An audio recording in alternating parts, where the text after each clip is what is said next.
Bonsoir, bonsoir chers collègues. Nous sommes ici en conseil municipal pour une double réunion ce soir, si vous voulez, 2 réunions successives. L'une qui va nous permettre de valider ou de voter le compte administratif de la ville, et l'autre qui va principalement concerner le budget 2016 de la ville de Saint-Pierre. Donc, avant toute chose, je voudrais demander au public ici présent, quels que soient les sentiments qu'il peut avoir, de bien vouloir considérer que nous sommes en conseil municipal et qu'une certaine retenue est nécessaire. Pas de débordement, pas d'expression, ni de contentement, de mécontentement qui pourrait nuire à la qualité du débat que nous devons fournir ce soir pour faire avancer notre ville. Donc je vous remercie par avance d'en tenir compte. Donc, comme d'habitude, chers collègues, nous allons procéder tout d'abord à l'appel. Je passe la parole à Madame Ampini. Bonsoir, messieurs, dames, mesdames, messieurs les élus, monsieur le maire. Donc, je commencerai par monsieur Christophe, Présent. monsieur René Bramban, Rosemary Génaud-Plesdin, Hervé Planchette, Présent. Rila Martial, Jackie Esparantero, Hélène Moderne, Mario Marquet, Karine Alexandre Sabin, René Carrel,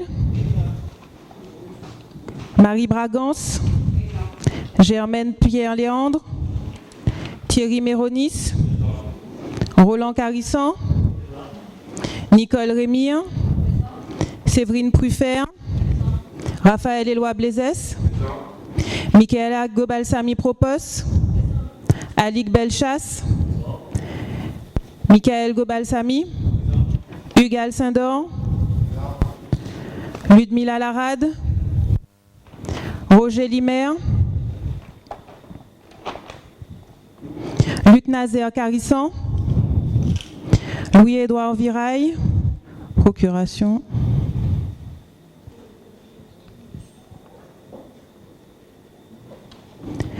Brigitte Lupon, Elsine Alamoutou.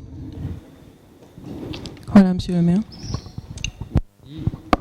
Merci, j'espère que ce micro fonctionne mieux. Donc nous passons à l'étape suivante qui est un appel à volontariat pour le secrétariat de séance. Qui est volontaire pour être secrétaire de séance? Madame Karine Alexandre Sabin. Donc chers collègues, nous sommes en ordre de marche pour aborder ce nouveau conseil municipal. L'adoption dans le chapitre administration générale, nous aurons adopté le procès verbal du 25 février 2016. En point 2, l'adoption du procès verbal du 17 mars 2016.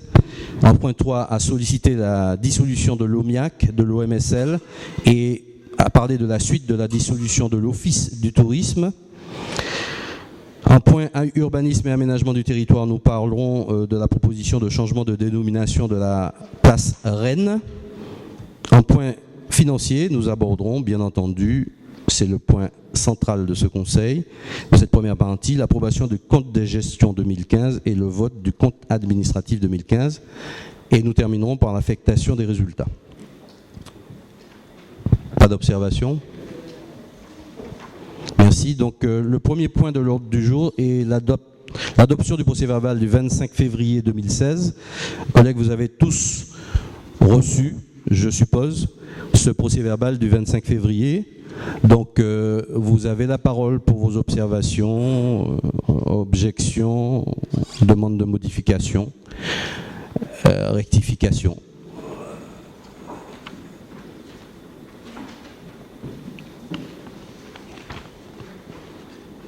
Pas de demande d'intervention? Non. Donc nous allons donc sans plus tarder passer au vote. Qui vote contre? Qui s'abstient? 4 abstentions.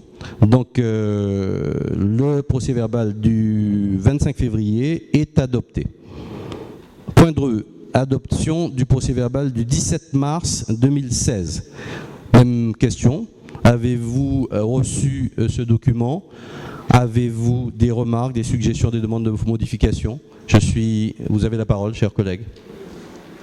Madame Lupon.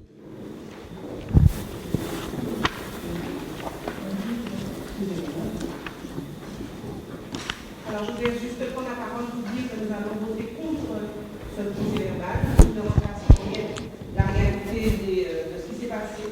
Premièrement, le conseil municipal a commencé à 19h comme prévu, et a commencé par un point qui n'était nullement prévu, c'est-à-dire un point très important, mais qui n'était pas prévu dans la communication, c'est-à-dire la présentation par les sapeurs-pompiers de leurs activités. Ce procès-verbal n'en fait pas état de ce qui s'est passé. Ensuite, nous avons dû déplorer, non pas un débat sur les orientations budgétaires telles que la loi le prévoit avec les documents idoines. Nous avons simplement eu affaire à un déroulé de campagne électorale, la preuve, qui s'est terminée par des applaudissements pour lesquels M. le maire a remercié le public. Donc, considérant que nous avons déjà écrit au président de la République sur cette manière de gérer un conseil municipal, en acceptant que le public participe de manière bruyante et de manière, on va dire, non diplomatique, nous nous sommes donc levés, nous sommes partis. Nous votons donc contre l'approbation de ce procès-verbal. Merci Madame Lupon. Si je peux m'autoriser quand même une petite réponse à la première partie de votre intervention. Je n'ai pas eu le sentiment d'être très dépaysé par ce qui se passait par le passé. Monsieur Planchette, qui a participé avec moi au conseil municipal de l'équipe précédente, il me semble que sur certaines réunions, Madame Joachim Arnaud est venue parler des problèmes de l'hôpital. Il y a bien d'autres sujets qui ont été abordés alors que la convocation était à 19h et nous avons donné la parole libre. C'est vrai qu'à part l'horaire, nous n'avons pas débuté officiellement le conseil municipal. À 19h, nous avons donné la parole aux sapeurs-pompiers qui nous l'avaient demandé. Il y avait une crise, tout le monde le sait. Quand il y a l'assemblée des maires de Martinique se réunit, nous y avons participé, il se trouve que leur assemblée débute par une prise de parole. Ça n'annule pas pour autant l'assemblée. Il me semble qu'à la région Martinique, des problèmes sociaux sont évoqués. Des syndicats viennent quand ils ont besoin de se faire entendre et ils forcent la main, ils demandent la parole et on leur donne la parole et ensuite l'assemblée débute. Donc c'est pas une pratique qui est spéciale à la mairie de Saint-Pierre. Voilà ce que je voulais dire. Donc j'insiste bien pour dire que le conseil municipal a débuté officiellement par l'appel des présents, par la nomination de secrétaire de séance, après l'intervention des sapeurs-pompiers et non pas à l'intérieur de l'ordre du jour. Alors donc, à part le problème d'horaire que je vous accorde, je n'ai pas le sentiment d'avoir commis, encore une fois, un acte illégal. Y a-t-il d'autres interventions ? Pas d'autres interventions, nous passons donc au vote. Qui vote contre ? Qui s'abstient? 4 votes contre. Qui s'abstient? Pardon. Qui vote contre? 3 votes contre. Abstention?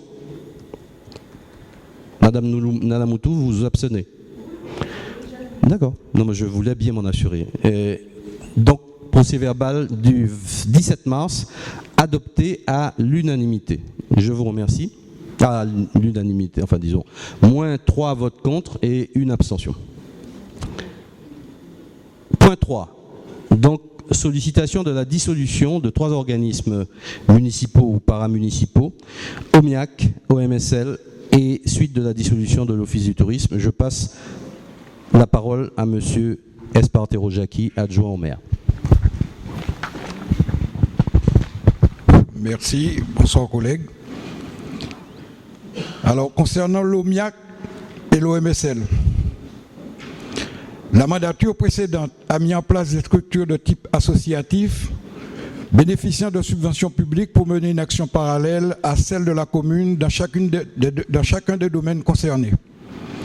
La loi est plus que circonspecte sur ce type de structure, car qualifiées souvent d'associations transparentes et dont la gestion de fait par les élus est source de responsabilité pénale, liée en particulier à la gestion des fonds publics. Avant de décider du sort de ces structures, il a été décidé de mettre en demeure les présidents désignés de fournir tout justificatif sur l'usage des subventions régulièrement accordées à ces associations dont l'exécutif, entre parenthèses, conseil d'administration, est statutairement composé majoritairement d'élus désignés et dont les membres actifs sont les élus du conseil municipal de par leur simple fonction d'élus. Aucune suite n'a été donnée à ces mises en demeure, malgré l'annonce de qu'un silence conduirait assez logiquement à une information auprès du procureur de la République sur le fondement de l'article 40 du Code de procédure pénale. Dans ces conditions, et au regard tant des risques que représente le maintien à l'état de ces associations et de leur ineffectivité par ailleurs, il apparaît utile qu'il soit procédé à leur dissolution. Statutairement, la dissolution de chacune de ces associations doit relever d'une décision de l'Assemblée générale extraordinaire dont la tenue peut être réclamée par les conseillers municipaux en leur qualité de simples membres de l'association, indifféremment à leur éventuelle qualité de membres désignés des conseils d'administration, sachant que M. le maire assure statutairement la présidence des 10 conseils.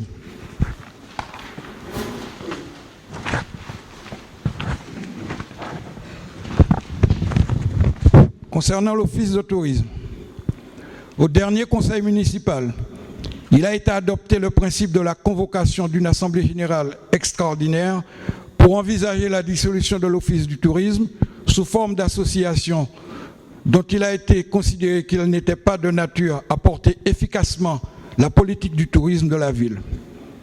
Ces convocations doivent désormais être adressées conjointement par les élus désignés et par le secrétaire général. Depuis le dernier conseil est parvenu en mairie, siège de l'association de l'Office municipal du tourisme, une assignation émanant du Crédit Agricole visant au remboursement d'une ligne de trésorerie de 20 000 € accordée à l'association en vue de réaliser un carnaval alors même que celui-ci coïncidait avec une période électorale. Toutefois, la commune, en qualité de membre statutairement fondateur, sera immanquablement appelée à garantir le passif de la liquidation.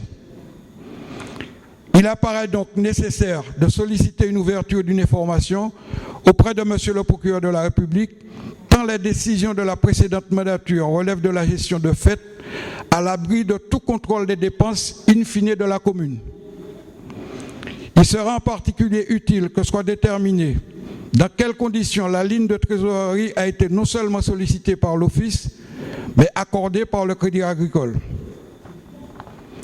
Ceci étant exposé, il est donc proposé au conseil municipal de provoquer dans le respect des règles statutaires la tenue d'assemblée générale extraordinaire ayant pour ordre du jour la dissolution respective de l'OMIAC et de l'OMSL et le contrôle de la liquidation.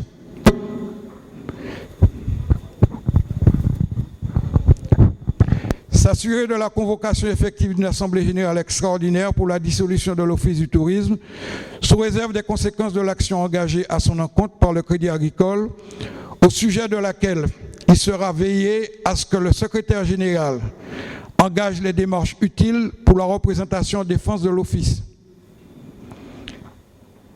Troisième point, autoriser le maire à engager toute action utile, y compris devant les juridictions pénales, pour assurer la défense des intérêts de la commune mise à mal par la gestion des associations Office du tourisme, OMIAC et OMSL.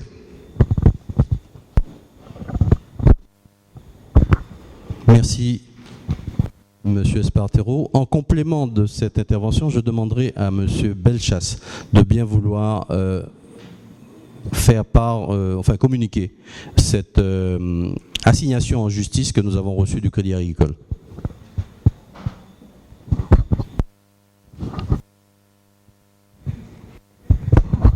Tiens, tu passes au micro.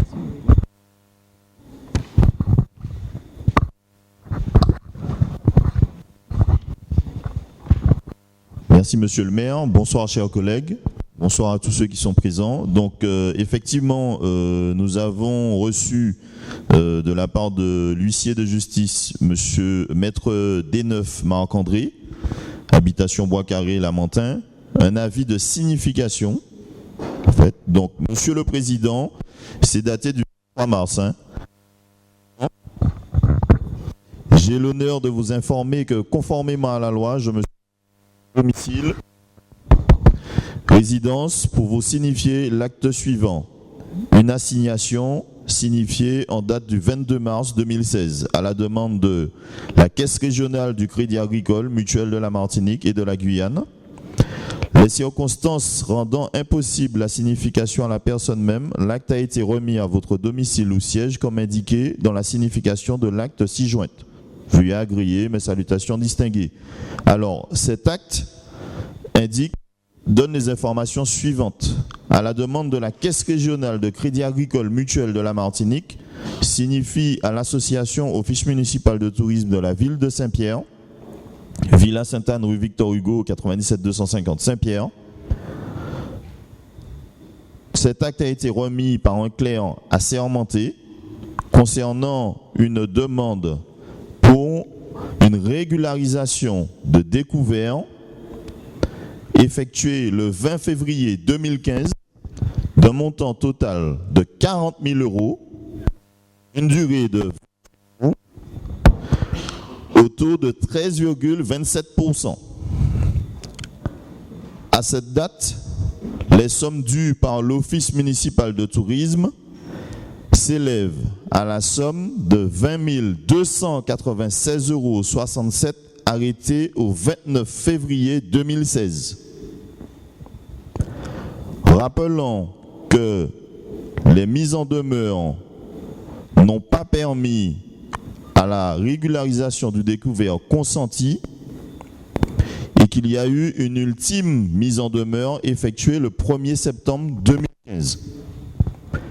Donc, par ailleurs, la Caisse régionale du Crédit agricole est bien fondée à solliciter la condamnation de l'Office de tourisme de Saint-Pierre à lui payer la somme donc de 20 296,67 € ainsi que la somme de 2 500 € au titre de l'article 700. Pour ces motifs, ordonner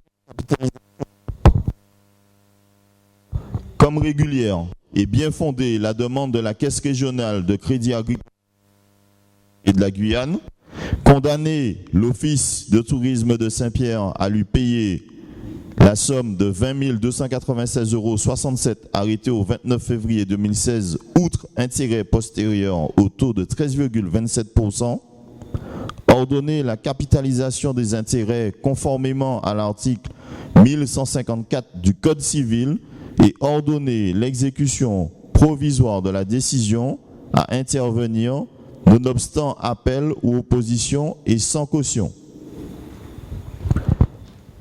Alors, je tiens quand même à préciser que ce courrier est le premier que nous recevons. Je rappelle que dans ce courrier, il est indiqué qu'il y a eu plusieurs relances qui ont été faites courant 2015 à l'Office du tourisme de la ville. Donc, courrier dont nous n'avons jamais eu connaissance. Il n'y a jamais été précisé par le conseil d'administration ou son représentant de cet organisme qu'il y avait ce. Donc aujourd'hui, nous découvrons cette assignation de la part du Crédit agricole. Donc, la question que moi je me pose, c'est concernant surtout la date à laquelle cette demande de crédit a été effectuée. Nous sommes le 20 février 2015. Je tiens quand même à rappeler le contexte. Les élections ont été annulées par décision du Conseil d'État fin janvier. Donc, ce qui veut dire que techniquement, il n'y a plus d'élus représentés au sein du conseil d'administration de la dite association. Donc, Donc, ce conseil d'administration étant amputé d'une partie de ses membres, il ne peut pas délibérer. Donc là, il y a une décision qui a été prise. J'espère que la lumière sera faite dessus. Le 20 février, pour une durée de 28 jours. Si on fait un calcul rapide, la première question qu'on va se poser, pourquoi 28 jours? Alors certains diront que je cherche la petite bête. 28 jours à partir du 20 février, ça ramène au 20 mars.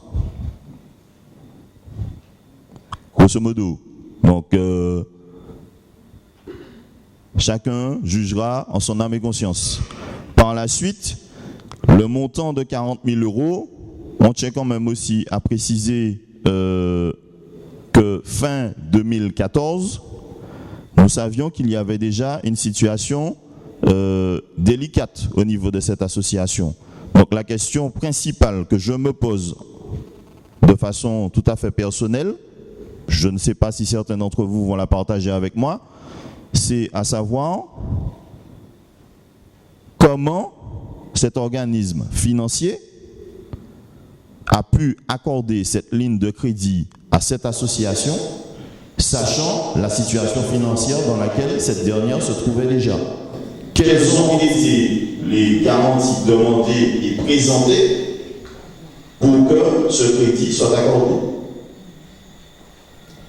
Et là, on revient bien à un problème de gestion. Directement. Donc, monsieur le maire, je vous pose la question.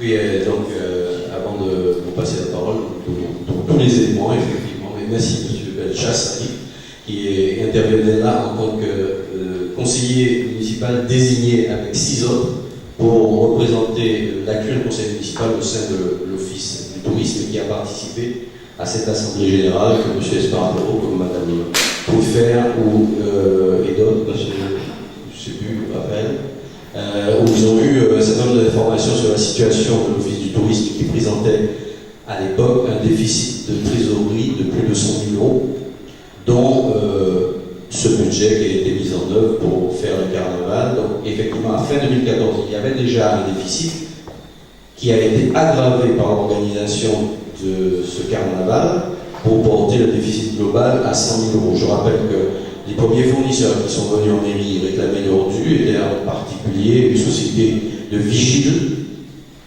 pour plus de 10 000 € de prestations lors de ce carnaval, organisé effectivement dans la période où il n'y avait pas de municipalité en place. Pour autant, ce carnaval a été organisé sous le label municipalité de Saint-Pierre associée à l'office municipal. Donc on se demande quelle municipalité, en tout cas ce n'était pas la nôtre. Et le fait est que cette ligne de trésorerie est aussi demandée après la réalisation du carnaval. Il s'est terminé le 17 février. Le 20 février, on demande une ligne de trésorerie de 40 000 €. J'ai appelé personnellement Mme Mangatal, l'administratrice des affaires courantes de la mairie de Saint-Pierre à cette époque, la présidente de la délégation préfectorale qui tenait les règles de la mairie entre l'annulation des élections et les nouvelles élections. Elle m'a effectivement confirmé qu'elle n'avait eu aucune information concernant une telle décision de la part de l'Office du tourisme. Elle s'est contentée simplement d'approuver globalement l'organisation de cet événement, d'ailleurs en interdisant, en émettant de sérieuses réserves sur une journée qui était particulière et qui lui semblait extrêmement dangereuse.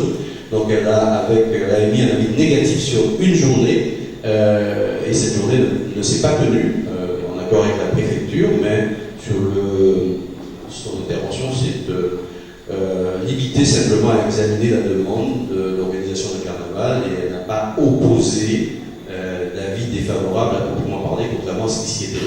Mais effectivement, cette date du 20 février pose problème, pose question, et surtout le délai de 28 jours pour le remboursement pose aussi question. Parce que ça nous amène, M. Belchasse n'est pas allé jusqu'au bout, mais ça nous amène simplement à l'avant-veille du premier tour des élections de mars. Le 20 mars, c'est à l'avant-veille du 22 mars, on se demande pourquoi la date de remboursement s'arrête à cette date, alors que classiquement, quand on gère, on demande une ligne de trésorerie pour 1 mois, pour 2 mois, pour 3 mois, pour 6 mois. On peut demander jusqu'à la fin du mois de mars, mais bizarrement, c'était pour le 20 mars. Bon, on s'en tiendra là. Donc, à ce stade, je vous passe la parole pour vos questions et nous irons pour vous. Merci. Madame Lupon.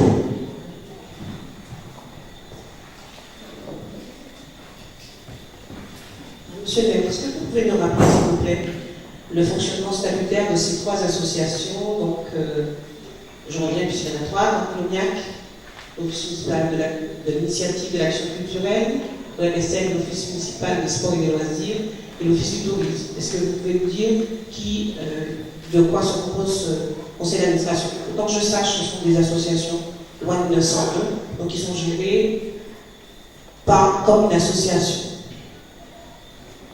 Madame Lupon, je vous demande de préciser votre question qui m'étonne parce que vous avez été 14 ans en responsabilité de ces mêmes associations et vous me posez aujourd'hui une question qui me surprend. Pouvez-vous la préciser? Non, je veux juste savoir si vous connaissez. Parce que moi je sais, mais vous, est-ce que vous savez? Je suis encore une fois mis en situation d'élève, je ne l'accepte pas. Je vous demande de poser précisément votre question. Ma question, c'est celle-là. Comment fonctionne l'association loi 1901? Madame Lupon, je ne suis pas au collège, je ne répondrai pas à une question dont vous connaissez les réponses. Et moi aussi. Sachez pour votre information que cette délibération a été rédigée par votre avocat, Maître Dumont, et que lui, si j'ignore un certain nombre de choses, lui, il connaît son travail. Donc je n'ai pas la prétention de me faire juriste ce soir à la place des juristes. Je voudrais une fois encore que vous précisiez votre question. Bien. Alors, je voudrais savoir, donc, quelle autorité vous avez pour pouvoir prendre des décisions sur la dissolution de l'OMIAC, de l'OMSL et de l'Office du tourisme. Ce sont des associations loi 1901, donc je ne connais absolument rien de ça. Je suis restée 14 ans, je suis bien. Donc, comme n'importe quelle association, donc, il me semble que la dissolution de l'Assemblée, je ne sais pas, c'est soumis à la préfecture. Première chose. La deuxième chose, je voudrais savoir, ça je ne connais pas la réponse, vous la connaissez, quels sont les membres élus, donc les membres du conseil municipal qui ont été élus dans ces associations. Je reprends donc l'OMIAC, l'OMSL et l'Office du tourisme. Le nombre et le nom.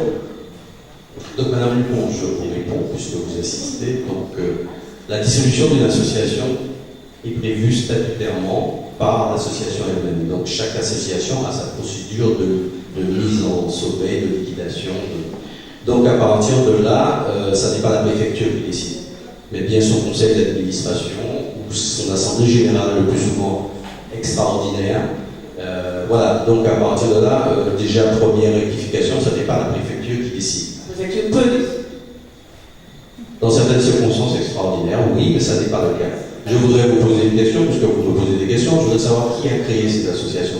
Alors, l'OMIAC, Puisque vous devriez pouvoir me répondre. concernant l'OMIAC, cette association existe bien avant 2001. Les autres? Et l'OMSL, donc, elle a été créée donc, par la municipalité de Raphaël Marty et l'Office du tourisme, l'Office municipal du tourisme qui existait donc avant 2001, a été transformé en Office du tourisme, donc c'est une association qui dépend donc uniquement, qui donc a même de rechercher d'autres financements. Ça va? Ça vous répond? Est-ce que je peux avoir la réponse à la question, s'il vous plaît? Le nombre d'élus. Vous la voulez? Je veux, oui.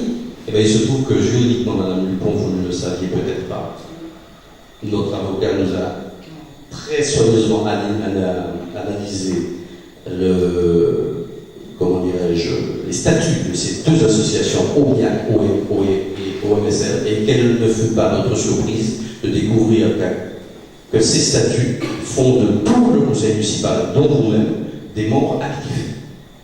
Et seulement, et le conseil municipal, je vous demanderai, s'il vous plaît, de ne pas dialoguer avec moi, mais demander la parole et la laisser aux autres qui veulent bien aussi s'exprimer. Et vous reprendrez la parole en temps utile. Parce que vous captez le micro, madame. Et je n'ai pas à vous répondre, madame. Je continue sur mon exposé. Donc, ces statuts prévoient que les membres actifs, les membres du conseil municipal, tous confondus, majorité et opposition, sont membres actifs de ces associations.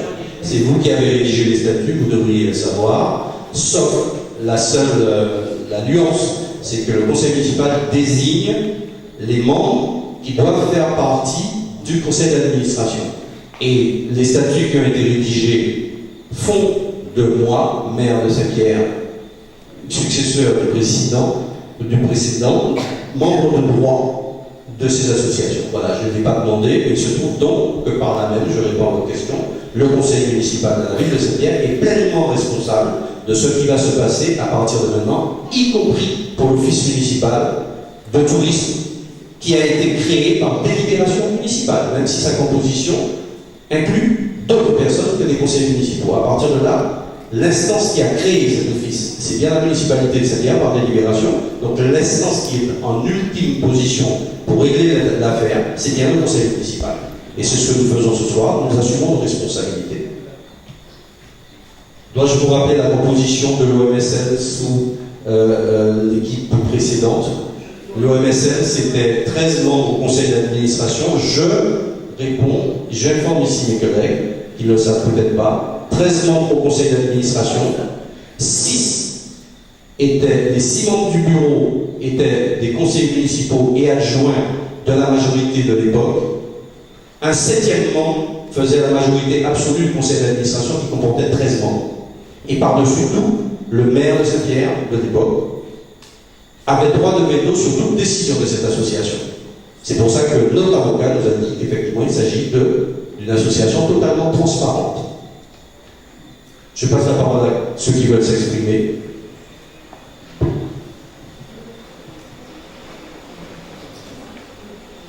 Madame Dupont.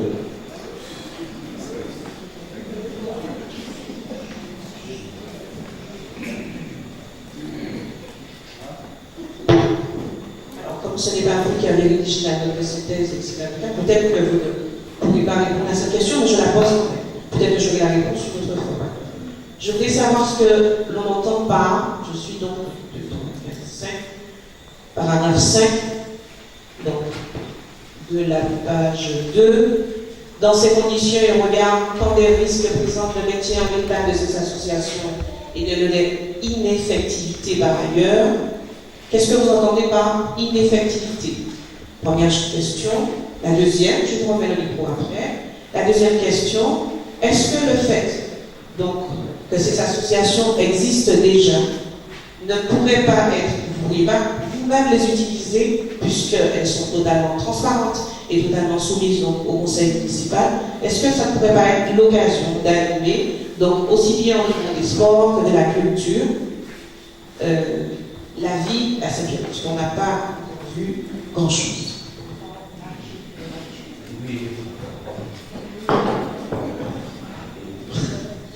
Je passerai la parole à ceux qui le veulent, mais je réponds à la réponse qui s'adresse à moi, et elle a donc attend une réponse. Est-ce que vous voulez dire que ce serait l'occasion aussi d'endosser la responsabilité de tout ce qui a été fait avant dans la continuité de ma responsabilité de maire de Saint-Pierre? Eh bien, c'est ce qu'on refuse. C'est pour ça qu'on veut arrêter là. Il me semble que quand vous êtes arrivé en responsabilité en 2001, vous avez mis fin à l'office des sports qui existait pour créer le vôtre, le OMSL. Donc nous faisons la même chose pour ne pas avoir à rendre compte, peut-être dans 1 an, dans 2 ans, dans 3 ans, quand la Chambre régionale des comptes, qui n'est pas venue à Saint-Pierre depuis plus de 15 ans, décidera de venir, pour qu'ils nous disent que nous sommes co-responsables de ce qui a été fait pendant 14 ans avant notre arrivée. Nous n'acceptons pas cette charge. Je rappelle, ou j'informe ceux qui ne le savent pas, mais c'est bien plus de demi-million d'euros qui ont été déversés dans ces 3 structures pendant 14 ans, en gestion totalement opaque par rapport au conseil municipal. J'ai suffisamment écrit à l'époque, d'ailleurs j'avais été surnommé l'écrivain par le maire précédent, pour demander à ce qu'on fasse la transparence sur ces gestions, sur la gestion de ces associations, et je n'ai jamais eu de réponse. Ces associations n'ont jamais rendu compte ni de leur programme d'activité, ni surtout de leur compte financier, même malgré nos relances qui sont allées quelquefois jusqu'à la Chambre régionale des comptes. Donc nous savons de quoi nous parlons, Madame Dupont. J'ai des lettres qui datent de 2006, de 2008, de 2013 et qui posent toujours, sans cesse, les mêmes questions. Et aujourd'hui, nous ne pouvons pas accepter que le Conseil Crédit Agricole nous emmène en justice pour régler des affaires qui ont été initiées et enclenchées par d'autres. Monsieur, qui est-ce qui veut la parole, monsieur Planchet? Qui demandait la parole? Madame Dupont.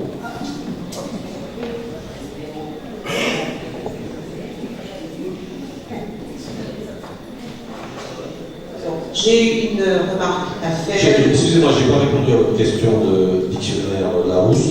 Ineffectivité, ça veut dire sans activité. Vous devriez le savoir. Non, je ne voulais pas demander le sens dictionnaire Larousse. Je voulais savoir quel était le sens profond, si je peux dire. Quand vous dites ineffectivité, je trouve que c'est bien ce que l'on sait, exactement. Ce que je pensais, bon, je voulais que vous le disiez, désolé, vous m'avez dit de ne pas être en dialogue avec vous, mais bon. Ce que je voulais dire, c'était que vous considérez que toutes les activités passées donc, de l'Office des sports, l'OMSL et l'OMIAC sont donc inexistantes. D'accord, on vous remercie là-donc. Effectivement, mars 2003, mai 2003, première fois que les Indiens ont été honorés à Saint-Pierre. Merci. Donc, ma question, et plutôt ma remarque, je lis encore, hein. Aucune suite n'a été donnée à sa mise en demeure, paragraphe 4, malgré l'annonce de ce que, etc. Alors, quand vous dites qu'aucune suite n'a été donnée à ces mises en demeure, je suis étonnée parce que concernant l'OMSL, le dernier président a remis en main propre à M. Famban les documents demandés. Alors, c'est vrai, il n'y a pas de tampon marquant la date, effectivement, mais bon, il y avait apparemment une question de confiance. Et concernant l'OMIAC, la chose a été faite également auprès de M. Espartero. Alors, qu'est-ce que vous voulez signifier en disant aucune suite n'a été donnée à ces mises en demeure? Tous les documents sont actuellement en votre possession. C'est ma dernière question. Je vais pas, merci beaucoup, madame. Je vais passer la parole à M. Espartero, qui est quelque part responsable de la délégation, puisqu'il porte la compétence patrimoine, tourisme et culture. Et ensuite, je compléterai. Merci, monsieur le maire. Alors, je suis étonné de savoir que je suis détenteur de documents qui m'auraient été remis par l'ex-président, le président actuel de l'Afrique. C'est pas parce que le MIAC n'a jamais été. Vous permettez, s'il vous plaît, madame? Alors, monsieur Virail, pour le nommer, est venu me voir avec un morceau de clé. Mon premier étonnement, c'était de savoir pourquoi il était détenteur de clés au mois de mai, alors qu'il n'était plus, qu'il n'avait aucune responsabilité au niveau de la municipalité. Ça, c'est une première chose. Il m'a emmené dans un dépotoir, une pièce qui se situe au niveau du gaz. J'ai refusé de rentrer dans cette salle, cette pièce, et je lui ai dit, je lui ai remis les clés. Alors je ne sais pas d'où vous prenez ces renseignements.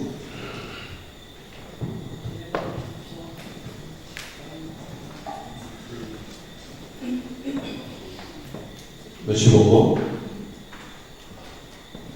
Monsieur Herry est venu à la maison nous remettre un carnet de chèques. À la maison, chez moi, me disant voilà la comptabilité, voilà le carnet de chèques. Alors là, je peux dire, ce qu'il m'a donné, c'est une facture d'électricité, une facture d'eau. Et le carnet de chèques, voilà tout ce que j'ai reçu. Mais aucun bilan, puisqu'il m'a dit, oui, il faut voir M. Lison qui a tenu l'OMSL durant 3 ans. Voilà. Je confirme que les documents en question que nous avons reçus, c'est 1 ou 2 tableaux Excel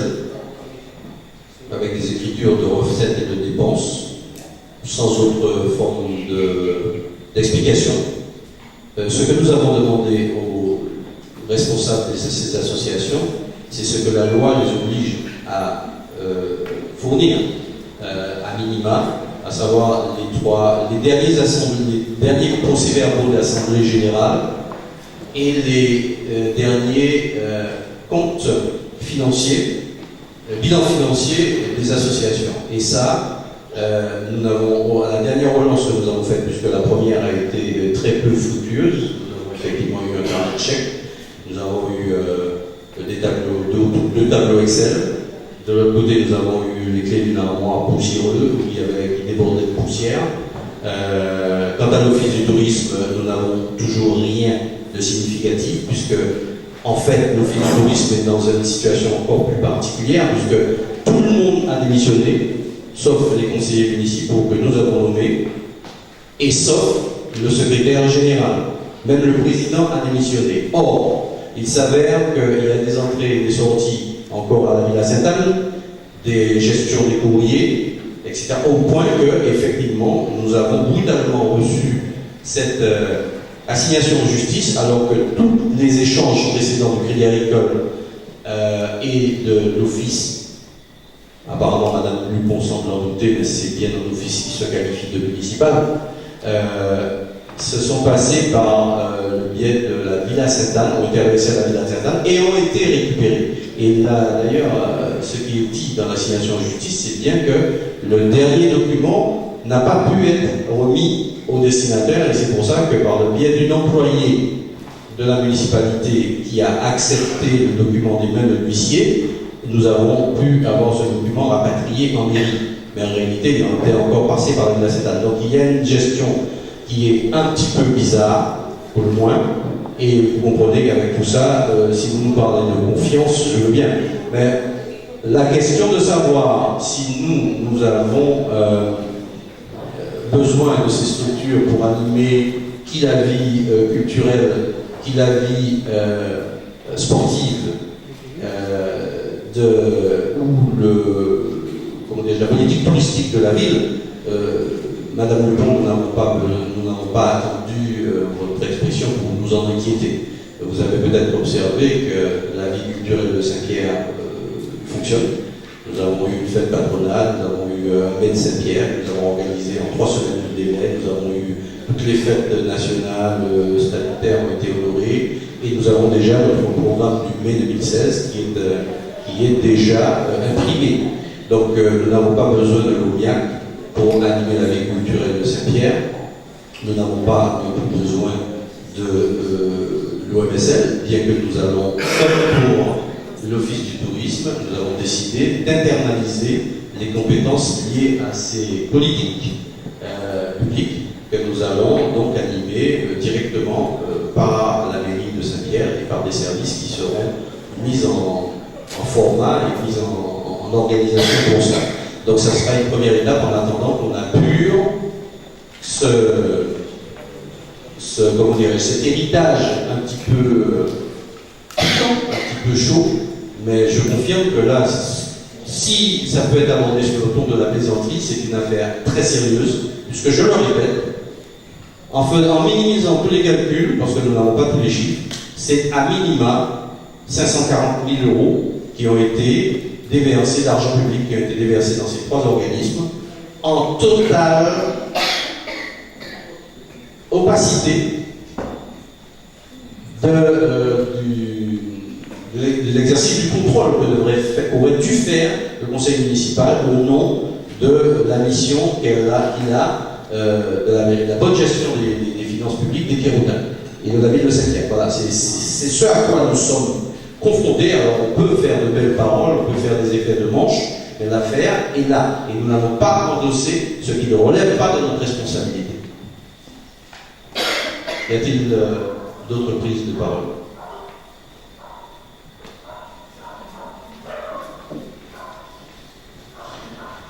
Donc, je répète les questions auxquelles nous devons répondre ce soir concernant ces 3 organismes. Il est proposé dans le conseil municipal de provoquer, dans le respect des règles statutaires la tenue d'assemblées générales extraordinaires ayant pour ordre du jour la dissolution respective de l'OMIAC et de l'OMSL et le contrôle de leur liquidation. Qui vote contre? 4 votes contre. Qui s'abstient? 5 votes contre. Pardon, 5 votes contre. Il y a une procuration, effectivement, de monsieur Birail. Qui s'abstient? Donc, adoption du premier point de cette délibération. Deuxièmement, s'assurer de la convocation effective d'une assemblée générale extraordinaire pour la dissolution de l'Office du tourisme, sous réserve des conséquences de l'action engagée à son encontre par le Crédit Agricole, au sujet de laquelle il sera veillé à ce que le secrétaire général engage des démarches utiles pour la représentation en défense de l'Office. Qui vote contre? Qui s'abstient?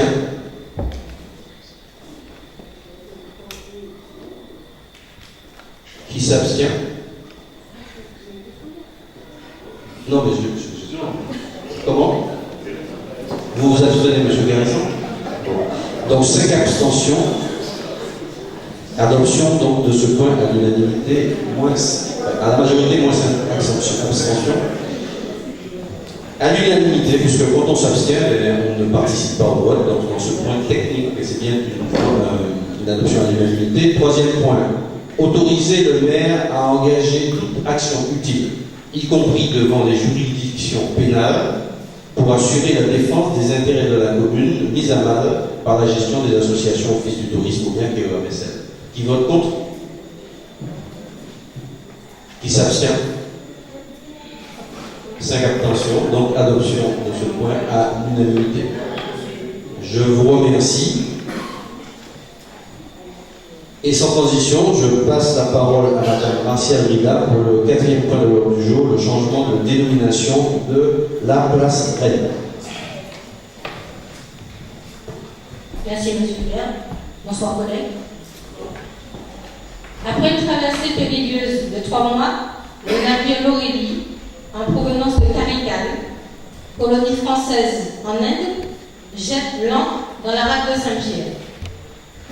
De ce navire descendent 314 travailleurs indiens sous contrat de 5 ans. Il s'agit du premier contingent. Ils viennent travailler sur les habitations en qualité de main-d'œuvre agricole. Ce jour-là, pour la première fois de son histoire, la Martinique pavoise aux couleurs de l'indianité.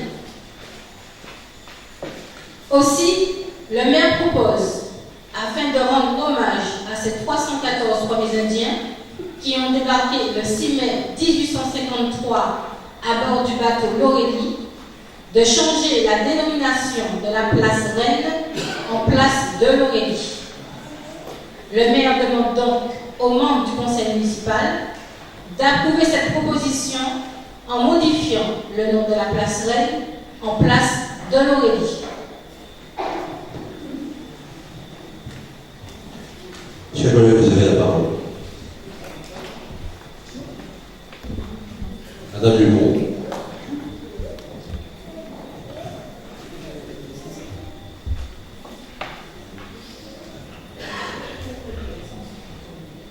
Alors, nous venons, je vais vous dire, c'est une telle joie pour nous de voter pour, n'est-ce pas? Parce que nous sommes, vraiment, c'est vraiment, je suis désolée, ma mère est occupée, donc j'applaudis vraiment la prise de conscience de l'erreur grossière qui a été commise l'année dernière. Donc, lorsque la communauté indienne qui a été, comment dire ça, trompée, bafouée à Saint-Pierre, et qu'elle a dû aller se réfugier à Gaspilote avec le soutien du maire, a fait plaisir. Donc, je rappelle également que l'OMIAC, qui n'a jamais rien fait, a quand même mis en place donc, cette commémoration du 6 mai depuis 2003, donc, et qui est la journée de l'indianité. Donc, vraiment, monsieur le maire, je vous applaudis à 2 mains. Nous allons voter pour, bien sûr.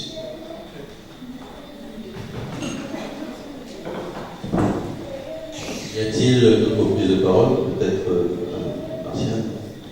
Bon, je ne peux pas non plus ne pas répondre, ne pas faire de précision décision parce que j'ai entendu de façon très douloureuse cette assertion que vient de reprendre encore Madame Dupont. Je trouve dommage qu'elle se contente, une enseignante de normalement devrait avoir l'habitude de répéter ce qu'elle a entendu sans savoir de quoi elle parle. J'ai voulu prendre la parole à casse-pilote et j'en ai été empêché le jour du dépôt et de l'inauguration d'une stèle qui a été posée là, suite à une manœuvre quelque peu curieuse. Et je vous remercie d'ailleurs, si vous m'applaudissez, je vous remercie de me donner la parole pour enfin que je puisse revenir sur cette question que j'ai déjà abordée. Non, Madame Dupont, vous me laissez parler s'il vous plaît. Je vous demande de me laisser parler s'il vous plaît. Madame Dupont, je vous demande de me laisser parler s'il vous plaît. Vous prenez vos médicaments si vous voulez, mais vous n'êtes pas obligé de me demander la permission. Bon, excusez-moi, Madame Dupont. Ceci dit, si vous ne voulez pas entendre ce que je vais dire, c'est dommage. Maintenant, il s'agit simplement d'une affaire que nous trouvons enclenchée à mon arrivée. Madame Mangata, encore une fois, qui était en charge de la gestion des affaires courantes, avait ce dossier en main et me l'a donc signalé qu'il y avait un projet de stèle en mémoire des Indiens arrivés à Saint-Pierre en 1853 qui était en cours. Je n'ai pas eu à me prononcer sur ni donner un accord ou pas, tout était déjà la DAC, Direction des Affaires Culturelles, comme la mairie de Saint-Pierre avait déjà donné leur accord et je ne voyais pas de raison de m'opposer à cette opération. J'avais affaire à ce moment-là à un certain monsieur Rangon, président d'une association, je ne sais plus laquelle, il la connaît mieux que moi, et il se trouve que, bizarrement, cette affaire qui avait été enclenchée avec moi, avant moi, et qui a posé quelques petits problèmes de nuisance sur la place Reine parce que l'artiste qui avait été déposé là, j'emploie à dessein de terme, travaillait en plein air et avec le vent générait quelques nuisances en termes de poussière parce qu'il poussait effectivement cette pierre qu'il transformait progressivement en stèle, puisque c'était une sculpture. Bon, il y a eu des petits accrochages avec le voisinage. Bon, et j'étais sur le point de régler ça quand ce monsieur Rangon nous a demandé un entretien en mairie. Il est arrivé, il se trouve que, comme vous le savez, je ne fais pas de la politique à temps plein, je ne suis pas maire à temps plein, j'étais dans mon laboratoire, et il a suffi que j'ai 5 minutes de retard. Je m'autorise à passer la parole à Madame Rida Martial, que j'avais délégué pour accueillir ce monsieur, et qui était en mairie avec ce monsieur. J'avais 5 minutes de retard, et je voudrais que Madame Martial dise ce qui s'est passé, et je reprendrai la parole ensuite. Oui, donc ce monsieur avait demandé l'audience à monsieur le maire. Il se trouve effectivement que monsieur le maire a eu effectivement que 5 minutes de retard. Moi j'étais avec ce monsieur en mairie, nous avons commencé à discuter, mais ce monsieur s'est trouvé vexé des 5 minutes de retard de monsieur le maire. Ce monsieur est descendu, parce que nous étions ici dans cette salle, il est descendu, il est allé en bas. Il a pris son téléphone, il a passé un appel, il est remonté, il a pris ses affaires et il est parti. C'est comme ça que ça s'est passé. Il n'a même pas dit s'il partait, s'il revenait, quoi que ce soit. C'est juste comme ça que ça s'est passé. Il est juste parti et le lendemain, si je ne me trompe pas, la stèle avait disparu. Oui, et quand Mme Martial m'a signalé, merci Rida, le départ intempestif de ce monsieur, je me suis autorisé à l'appeler et j'ai entendu qu'il était déjà dans sa voiture en train de rouler à toute vitesse et m'a dit de toute façon c'est pas la peine, c'est fini, machin truc. Et j'ai tenté de le rappeler dans les jours qui suivaient, puisque entre-temps la stèle avait déménagé sans laisser d'adresse et elle est réapparue quelques jours avant le 6 mai 2015 à Casse-Pilote. Parce que nous ne savions pas qu'entre-temps elle avait déménagé à Casse-Pilote, bizarrement. Alors j'ai été étonné, et je le dis encore ici encore une fois, d'entendre dire que le maire de Saint-Pierre avait refusé la pose d'une stèle à Saint-Pierre. J'ai entendu toutes sortes de choses, alors je me suis interrogé de savoir pourquoi le maire de Casse-Pilote ne m'a jamais appelé pour me demander ce qu'il en était réellement. Je signale que Caspilote, c'est le lieu de résidence de l'ex-maire aussi. Hein. Bon, je ne sais pas si ça peut expliquer les choses. Mais en tout état de cause, j'ai refusé cette assertion, mais je n'ai pas vraiment été entendu parce qu'en fait c'était un complot, tout simplement. La stèle a déménagé, elle est toujours incomplète parce que l'artiste avec lequel j'étais allé discuter sur la place Rennes, c'est pour vous dire que je n'avais pas l'intention de le chasser, j'étais allé le voir au travail et il m'a expliqué ce qu'il faisait, et il m'avait même expliqué que les escales de l'Aurélie seraient gravées dans le marbre. Et il se trouve que cette stèle, si vous allez à Caspilote, vous allez voir que les noms des villes ne sont pas gravés dans le marbre. Ça veut dire que la stèle est inachevée. Parce que l'artiste en question, il a arrêté de travailler dans des conditions assez rocambolesques, il n'a pas été payé, sa femme est intervenue, etc. Donc c'est quelque chose qui s'est passé dont je ne peux pas porter la responsabilité. Et ensuite, donc j'ai été invité à cette inauguration, j'ai voulu prendre la parole pour l'expliquer, on m'a refusé la parole. Et j'ai réfléchi depuis, je me suis demandé pourquoi le maire de l'époque de Saint-Pierre, mon prédécesseur, sachant l'importance qu'il attachait à cette réalisation, c'est le fait qu'on marque l'arrivée des Indiens dans sa ville, dont il avait la responsabilité, dans la ville qu'il aime, n'est pas intervenu bruyamment sur les médias tout de suite pour demander des explications au maire qui lui succédait, en disant mais qu'est-ce qui s'est passé? Je refuse que cette stèle déménage à Caspilote. Il se trouve qu'il a accepté que la stèle déménage à Caspilote. Il était très content le jour de l'inauguration de voir la stèle à Caspilote. Alors que les premiers Indiens, nous allons le marquer cette année, sont bien arrivés à Saint-Pierre par de bateaux de Aurélie, et c'est ce que nous voulons rectifier. Nous allons remettre l'histoire à l'endroit en baptisant cette place Rennes, dont le nom n'a aucune valeur historique, puisque c'est la contraction du nom du deuxième associé d'une société qui avait là un hangar à bananes. Donc il n'y a aucune valeur historique à ce nom de Rennes. Nous allons proposer dans le conseil municipal, avec votre accord, visiblement, que le nom Rennes soit remplacé par le nom de l'Aurélie.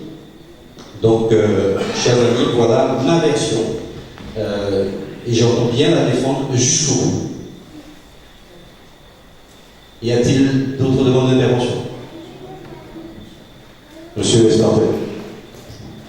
Merci. C'est juste pour rappeler à Madame Lupon, j'aurais aimé l'entendre et j'aurais aimé laisser dire le jour où les objets ont disparu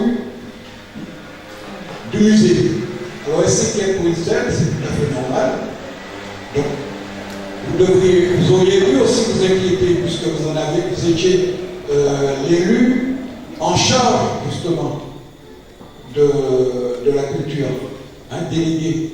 Donc vous auriez dû vous inquiéter. Je ne vous ai pas beaucoup entendu lorsque ces objets ont été dérobés. Donc on n'a pas de leçon à recevoir de vous, Madame Mouton.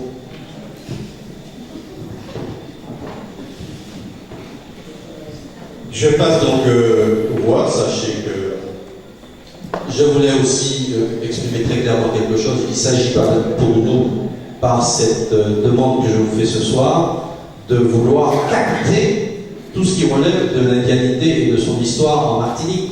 De la même façon qu'il y a un 22 mai qui est fêté partout en Martinique, l'indianité, elle est à Basse-Pointe, elle est à Haut-Pêcheur, elle est à Mont-de-Rouge, elle est à Sainte-Anne, elle est partout. Donc il ne s'agit pas pour nous de dire que l'indianité c'est à Saint-Pierre et nulle part ailleurs. Il s'agit simplement que Saint-Pierre se mette à hauteur de ce qu'elle a représenté dans l'histoire de cette communauté et honore à la hauteur qu'il faut la mémoire de l'arrivée de ces premiers Indiens, c'est tout.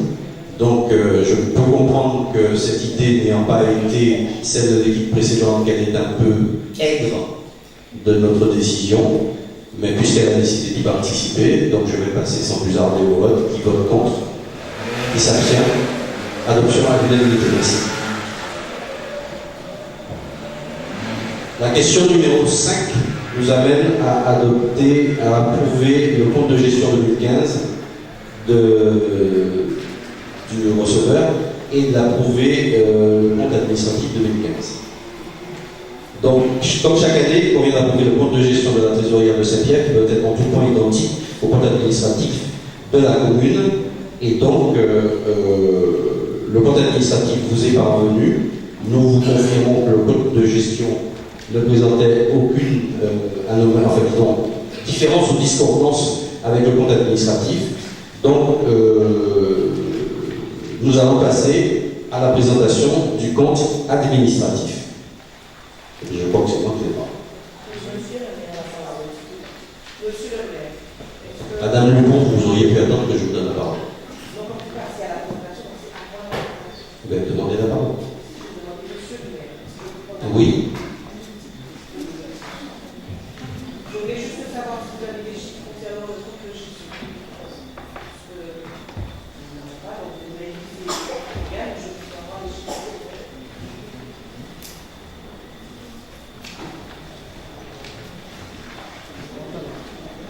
Vous me parlez du compte de gestion. Oui, il est disponible en mail. Vous avez l'habitude de venir consulter les documents, ils étaient à votre disposition. Bien, Madame Lupon. Donc, je passe à la présentation du compte administratif, au rapport de présentation, plus exactement, parce que vous avez reçu le document complet, intégral. Donc, en ce qui concerne le rapport de présentation, le compte administratif de la commune de Saint-Pierre fait apparaître les éléments suivants. Pour la section de fonctionnement, il y a eu 5 724 485,66 € de mandat émis, 5 941 919,84 € de titres émis, ce qui représente un déficit reporté que nous avons reporté de l'année dernière de moins 411 812,65 €. Donc, ce qui nous amène à un déficit à reporter global de 194 378,47 € pour la section de fonctionnement. Pour ce qui est des restes à réaliser en fonctionnement, il s'agit de dépenses d'abord 301 933,52 € et en recettes 182 203 € de recettes en attente de réalisation. Donc un solde de reste à réaliser en fonctionnement négatif de 119 730,50 €. Pour ce qui est de la section d'investissement, 1 892 027,32 € de mandat émis, 795 073,70 € de titres émis, soit un solde d'exécution reporté de moins 701 420,46 €, soit un solde d'exécution à reporter de moins 1 798 374,08 €. Les restes à réaliser en investissement se montent à 1 854 711,68 € de dépenses à reporter, de 4 647 610,59 € de recettes à reporter, soit un solde de restes à réaliser en investissement de plus et positif, donc de 2 792 898,91 €. L'interprétation de ces comptes, notre analyse dit que les résultats de l'exercice en fonctionnement traduit une résorption progressive du déficit. En revanche, le solde d'exécution de la section d'investissement se dégrade. Cette situation est imputable au décalage important entre la réalisation des dépenses et l'entrée des subventions en cours d'exercice. L'exercice 2015 a vu les dépenses de fonctionnement se stabiliser pour la première fois depuis plusieurs années, 5 724 485,66 € contre 5 725 227,99 € en 2014. Cette maîtrise est d'autant plus remarquable qu'environ 1 million des charges payées en cours de l'exercice 2015 étaient antérieures à l'exercice 2015 et auraient dû être attachées aux exercices précédents. S'agissant des recettes, elles augmentent de plus de 450 000 € par rapport à 2014 et sont donc supérieures aux dépenses pour la première fois depuis 2011. S'agissant de l'investissement, alors que les dépenses ont continué d'augmenter avec la poursuite et ou le redémarrage d'opérations, Les recettes ont diminué du fait que le travail de recouvrement n'a plus véritablement démarré, être engagé qu'au cours du dernier trimestre, suite à la mise en place de la nouvelle municipalité. Le montant considérablement plus élevé des restes à réaliser en recettes, plus de 4,6 millions d'euros, que celui des dépenses, 1,8 million d'euros, témoigne du décalage entre réalisation des dépenses et entre rentrée des ressources. Donc l'année 2016 a vocation à permettre la réalisation des recettes en instance, travaux mandatés en 2015 en attente de versement de subventions demandées. Collègues, je vous passerai la parole en précisant que nous sommes toujours accompagnés de notre consultant auditeur, qui est M. Fred Cesbron-Rosemont, qui, si vous voulez aller dans les détails des lignes budgétaires, nous a accompagnés dans la constitution de ce compte administratif parce qu'il avait déjà commencé le travail. Il est en relation avec la préfecture. Il m'a accompagné devant le réseau d'alerte de la préfecture qui suit la mairie depuis 2012. C'est lui qui a fait le travail qui a consisté à mettre à jour les plus de 540 000 euros de mandats, de factures qui étaient dans les tiroirs et qui n'avaient pas été comptabilisés avant notre arrivée, et qui explique les chiffres de déficit que nous avons corrigés et rectifiés et qui sont admis actuellement en préfecture, parce que c'est très clair, si ces chiffres n'étaient pas une réalité, ils n'auraient pas impacté encore de façon plus importante la trésorerie actuelle de la mairie de Saint-Pierre, puisque nous avons eu 2,2 millions d'euros de mandats en instance de paiement, pour toujours une moyenne de 300 à 400 000 euros de disponibilité en termes de disponibilité. Donc on jongle constamment avec le paiement des salaires, et la différence nous permet de satisfaire des demandes incessantes des fournisseurs qui ne sont pas payés depuis, pour certains, 2012, avec lesquels nous trouvons des arrangements, des étalements de règlement, et puis ceux qui sont sur les chantiers actuellement, c'est-à-dire les entrepreneurs qui tous les jours frappent à la porte, et nous arrivons quand même à leur donner satisfaction, parce que, comme il a été dit, les remontées de subventions, de règlements que nous avons fait depuis octobre, novembre, décembre pour certaines, nous ont pas permis de recevoir en échange les subventions qui sont attendues de la CTM, qui a, comme vous le savez, je ne vous apprends rien, quelques retards de mise en action. Ça commence à bouger. Nous avons eu quelques rentrées dernièrement, mais nous sommes bien loin des comptes. Et nous avons aussi, nous exerçons une pression permanente sur les autres confidentieurs dans l'État. Le sous-préfet est extrêmement attentif, sachant la situation de la ville de Saint-Pierre, à nos demandes, et nous accompagne pour faire au mieux dans la rentrée de ces subventions en attente. Voilà, donc c'est un préliminaire. Vous avez maintenant la parole, chers collègues. Monsieur Hélène-Mézès.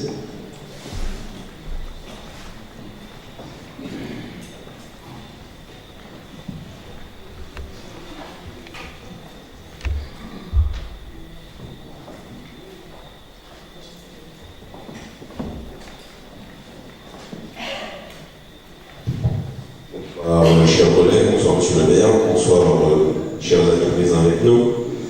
Simplement une petite remarque. Je relis le paragraphe. L'exercice 2015 a vu les dépenses de fonctionnement se stabiliser pour la première fois depuis plusieurs années, 5 724 contre 7 725 en 2014. Cette maîtrise est d'autant plus remarquable qu'environ 1 million de charges payées au cours de l'exercice était antérieur à 2015 et aurait dû être rattaché aux exercices précédents. En fait, ce petit paragraphe est tellement clair, précis, et tellement qu'on n'a pas qu'on ne prend pas la mesure en fait de tous les efforts qui ont été faits durant cette année 2015. Donc je veux là quand même faire savoir au public qu'il qu'il y a quand même de vrais efforts de gestion. Là, j'en sens un petit peu l'équipe, monsieur le maire et les administratifs. Il y a un vrai effort de gestion qui a été fait. Ces 4 petites lignes-là ne le font pas ressentir, mais il faut que la population le sache. On a plusieurs choses qui ont été faites. Des réductions sur toutes les charges qui étaient un petit peu laissées à volo, tout ce qui est eau, électricité. On a entre autres aussi les fêtes et cérémonies qui ont réduit de beaucoup en termes de budget et pas en termes d'efficacité ni de visibilité. Merci Madame Martial pour ça. On a aussi encore, à l'opposé de ça, des régularisations qui ont été faites aussi au niveau social. Ça aussi c'est important que vous le sachiez, mesdames, messieurs. Nos équipes ont quand même tenu, depuis que nous sommes là, à régulariser la situation des salariés de la municipalité. Des régularisations au niveau de leur poste statutaire, des titularisations qui sont prévues, les négociations sont en cours toujours, des CDIsations, toutes ces choses qui impactent quand même financièrement la municipalité, mais qui sont nécessaires. Nécessaires parce que légalement, mais aussi socialement pour le bien-être des administratifs et des agents. Donc ces 4 petites lignes-là sont si courtes que je me permets d'être long parce que c'est important. Excusez monsieur le maire, c'est vraiment important que l'on prenne la pleine conscience. J'ai même oublié de remercier encore aussi nos adjoints, monsieur le maire, qui ont fait encore l'impasse sur leurs indemnités. Ça a été voté au conseil municipal précédent, mais qu'il faut vraiment que la population prenne conscience des vrais efforts qui ont été faits. Donc, quand je dis que des vrais efforts ont été faits sous cette municipalité, ça sous-entend, et je le dis clairement, qu'avant, il n'y avait aucun effort qui avait été fait. Donc, il faut vraiment que l'on prenne la pleine mesure de ces 4 lignes-là, que l'on se rende compte que des efforts de gestion, des efforts de maîtrise des dépenses sont effectifs et donnent des résultats. Alors, je continue un petit peu la lecture. Alors, puisque ça aussi, il faut des investissements. S'agissant des recettes, elles augmentent de plus de 450 000 € par rapport à 2014. Ils sont donc supérieurs aux dépenses pour la première fois depuis 2011. Alors, monsieur le maire, il faudra que vous précisiez ce que sont ces 450 000 € qui ont permis d'avoir un chiffre de recettes qui est supérieur. Donc, mais c'est quand même aussi pour souligner que des efforts sont faits, qu'on arrive fin 2015 à avoir des comptes qui sont maîtrisés. Et c'est surtout sur ça qu'il faut que l'on s'arrête, la maîtrise des dépenses, la maîtrise des recettes, et que l'on y arrive. Merci.